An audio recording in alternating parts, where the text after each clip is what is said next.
Hello friends, నేను రాజు గారు. YS Jaganmohan Reddy నిన్న పవన్ కళ్యాణ్ గారిపై చేసిన కామెంట్తో పరువు మొత్తం పోయింది. ఇప్పటికీ జగన్మోహన్ రెడ్డి ఇంకా నేర్చుకోలేదా, ఇంకా అదే బిర్యానీ పలావ్ స్టోరీలే చెప్తాడా అనే విధంగా సెటైర్లు మీమ్స్ వేస్తున్నారు. అయితే జగన్మోహన్ రెడ్డి అనుకూల మీడియాలో మాత్రం, ఆయన అనుచర వర్గం మాత్రం మా జగన్మోహన్ రెడ్డి వేసిన పంచుకి కూటమి మొత్తం బెంబేలెత్తిపోయింది అన్న ఆఖరి పంచుతో ఆంధ్రప్రదేశ్ రాజకీయాలు మొత్తం మారిపోయాయి. నిజంగానే ఆంధ్రప్రదేశ్ రాజకీయాలు మొత్తం మారిపోయి కూడా దాదాపు 9 నెలలు అవుతుంది.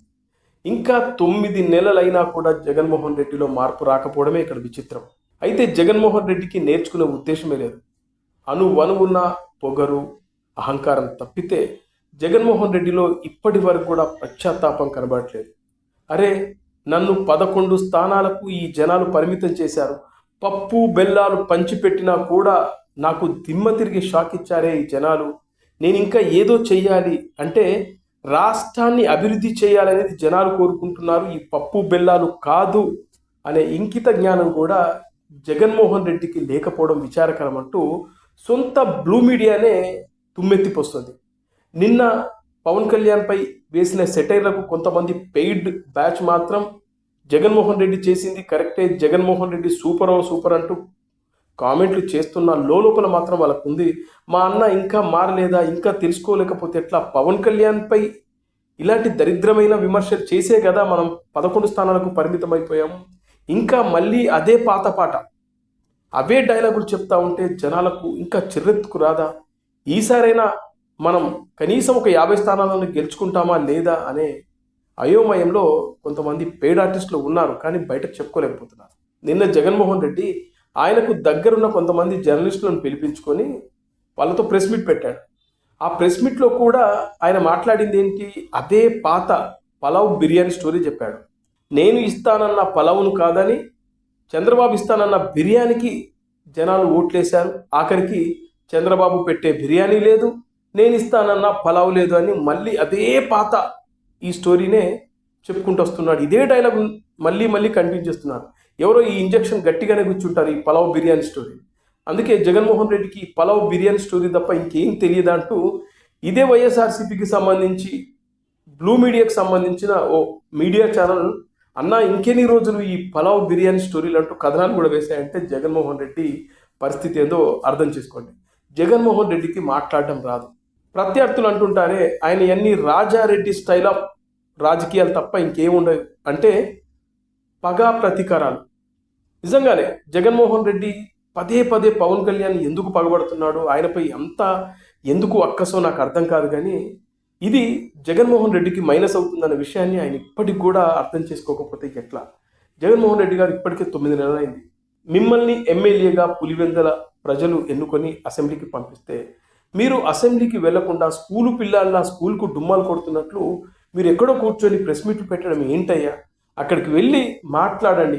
ఏమనంటే నాకు ప్రతిపక్ష హోదా లేదు, ప్రతిపక్ష హోదా ఇస్తేనే వస్తానంటే ఇక్కడ రూల్స్ ఏం చెప్తున్నాయి, మీకు ప్రతిపక్ష హోదా రాదు, కనీసం 18 స్థానాలు గెలుచుకుంటేనే ప్రతిపక్ష హోదా ఇస్తారు. గతంలో ఇదే చంద్రబాబు నాయుడు గారి గురించి జగన్మోహన్ రెడ్డి గారు ఏమన్నారంటే మీకు ఇప్పుడు 23 స్థానాలు ఉన్నాయి కదా, అంటే 23 మంది అభ్యర్థులు ఉన్నారు కదా గెలిచిన వాళ్ళు, ఈ 23లో ఒక 6 మంది నేను లాగేసుకున్నాను అనుకో, మీకు ప్రతిపక్ష హోదా పోద్ది కదా, అంటే 17 మందే ఉంటారు, అంటే మీకు ప్రతిపక్ష హోదా పోద్ది కదా అంటూ చంద్రబాబు నాయుడు గారిని ఉద్దేశించి ఇదే అసెంబ్లీలో జగన్మోహన్ రెడ్డి మాట్లాడారు. దానికి సంబంధించిన పాత వీడియోలు కుప్పలుగా ఉన్నాయి. చంద్రబాబు నాయుడు గారికి 23 మంది శాసనసభ్యులు ఉన్నారు, ఒక 5గురిని లాగేస్తే ఆయనకు 18 మంది 17 మందో వస్తారు, అప్పుడు ఆయన ప్రతిపక్ష నాయకుడు స్టేటస్ కూడా ఉండదు, లాగేద్దామని. మరి 17 స్థానాలు ఉంటే ప్రతిపక్ష హోదా పోద్ది అని తెలిసిన జగన్మోహన్ రెడ్డికి 18 స్థానాలు రాని వ్యక్తిని, అంటే 11 స్థానాలు గెలుచుకున్న వ్యక్తిని ప్రతిపక్ష హోదాలు ఎలా కూర్చోబెడతారు? ఇదే విషయాన్ని పవన్ కళ్యాణ్ గారు అన్నారు. అంటే వీళ్ళు వైఎస్ఆర్సీపీ వాళ్ళు మాకు 39% ఓట్ బ్యాంక్ వచ్చింది, ఓట్ షేర్ వచ్చిందని చెప్పుకుంటున్నారు కదా. అయితే పర్సెంటేజ్ని మన ఇండియాలో చూడరు, జర్మనీలో చూస్తారు. జర్మనీలో ఎలా ఉంటుందంటే అక్కడ ఎవరికి ఓటింగ్ పర్సెంటేజ్ ఎక్కువ వస్తుందో వాళ్ళే అక్కడ అధికారంలో కూర్చుంటారు. మరి అలా అయితే మీరు జర్మనీకి పోండి అనేది పవన్ కళ్యాణ్ గారు చెప్పిన మాట. దాన్ని ఉద్దేశించి జగన్మోహన్ రెడ్డి ఆయన కార్పొరేటర్కి ఎక్కువ, ఎమ్మెల్యేకు తక్కువ, ఆయన జీవితకాలంలో మొట్టమొదటిసారి ఎమ్మెల్యే అయ్యాడంటే సార్ మీకు ప్రతిపక్ష హోదా అంశానికి సంబంధించి పవన్ కళ్యాణ్ కూడా ఒక కామెంట్ చేశారు. వైఎస్ఆర్ కాంగ్రెస్ పార్టీకి వచ్చినటువంటి ఓట్ల శాతాన్ని, సీట్ల శాతాన్ని బట్టి చూస్తే జర్మనీలో అయితేనే వస్తుంది, ఇక్కడ రాదు, ఇక్కడ 5 ఏళ్ళు రావడం కష్టం అని ఒక విమర్శ చేశారు సార్. ఆ మనిషి కార్పొరేటర్కి ఎక్కువ, ఎమ్మెల్యేకి తక్కువ. జీవితకాలంలో ఇప్పుడు ఎమ్మెల్యే ఒకసారి అయినాడు. మరి జగన్మోహన్ రెడ్డి గారు ఎంపీ ఎలా అయ్యాడు? కడప నుండి వైఎస్ వివేకానందారెడ్డి ఎంపీగా ఉన్నప్పుడు ఆయనను దించేసి ఆయన ప్లేస్లో ఈయనను కూర్చోబెట్టారు. అంటే సొంత చిన్నాన్న సంబంధించినటువంటి కాన్స్టిట్యున్సీని కూడా ఈయన లాగేసుకున్నాడు. అలా ఈయన మొదటిసారి ఎంపీ అయ్యాడు.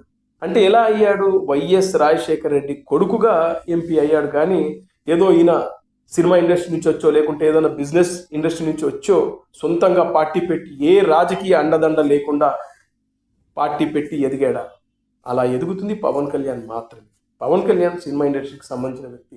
ఆయన కుటుంబీకులకు రాజకీయాలతో సంబంధం లేదు. వాళ్ళ అన్నగారు పార్టీ పెట్టినా కూడా ఆ పార్టీ ఓడిపోయింది, అధికారంలోకి రాలేదు, 18 స్థానాలు మాత్రమే గెలుచుకోగలిగింది. ఆయన తండ్రి ఏం ముఖ్యమంత్రి కాదు మీలాగా. రాజకీయ నాయకులందరూ ఆ కుటుంబానికి అండదండలుగా లేరు. మరి అలా సొంతంగా వచ్చి పార్టీ పెట్టి ఇవాళ 21 స్థానాలు ఆయన గెలిస్తే కేవలం 11 స్థానాలు మాత్రమే మీరు గెలిచారు.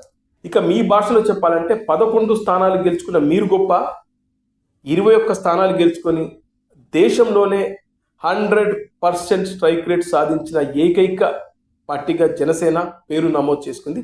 మరి అలాంటి పార్టీ అధినాయకుడు గ్రేటా? ఒక్కసారి మీరు ఆలోచించుకోండి.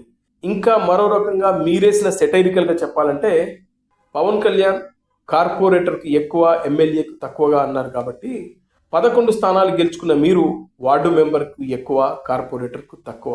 ఇది మీ డైలాగును మీకు గుర్తు చేయాలంటే. అందుకే జగన్మోహన్ రెడ్డి గారు ఇలాంటి బిర్యానీ పలావ్ కథలు పక్కన పెట్టి, స్టోరీలు పక్కన పెట్టి, ఎంతసేపు పవన్ కళ్యాణ్ మీద పడి ఏడవకుండా ఈ 9 నెలల్లో కనీసం మనం ఒక్కసారి అసెంబ్లీలో కూర్చొని మాట్లాడలేకపోయాం. అసెంబ్లీకి వెళ్ళి మన గొంతు వినిపిద్దాం, మళ్ళీ అధికారంలోకి ఎలా రావాలి అనే ఆలోచన చేస్తే నిజంగా బాగుండేది జగన్మోహన్ రెడ్డి గారు. ఎందుకంటే మీ బ్లూ మీడియానే లోపల కుమిలిపోతా ఉంది, మా అన్నకి ఇంకా ఎప్పుడు జ్ఞానోదయం అవుతుంది అని. మన ఛానల్ చరణ్ టీవీని సబ్స్క్రైబ్ చేసుకున్నా, అలాగే చేసుకోబోయే మిత్రులకు ఒక రిక్వెస్ట్.